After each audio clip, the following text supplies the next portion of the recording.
BRS party నుంచి కాంగ్రెస్లోకి jump అయినటువంటి జంపింగ్ జపాంగులు అస్సలు బాలేరు.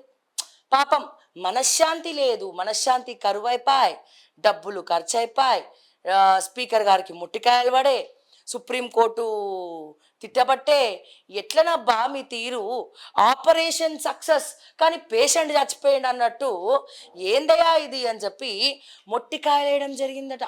మరి ఈ 10 మందికి నోటీసులు వెళ్ళినాయి, మళ్ళా రిప్లై ఇవ్వమంటే అదిగో ఇదిగో ఇస్తున్నాం, అప్పుడు ఇస్తున్నాం ఇప్పుడు ఇస్తున్నాం అని చెప్పి మాట దాటేసుకుంటూ ఈ 10 మంది ఎమ్మెల్యేలు వచ్చేస్తున్నారు.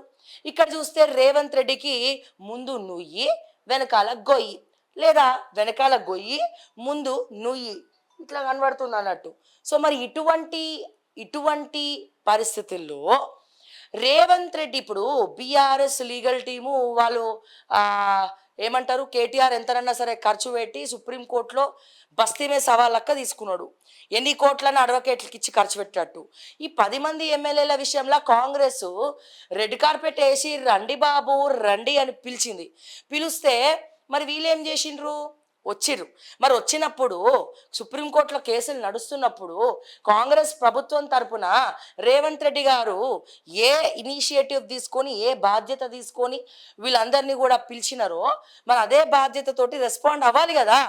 అస్సలు పట్టించుకోవట్లేడంట పాపం.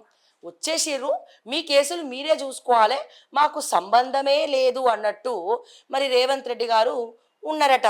పాపం వీళ్ళకి వచ్చింది అసలైన ఘోష ఈ 10 మంది ఎమ్మెల్యేలకు.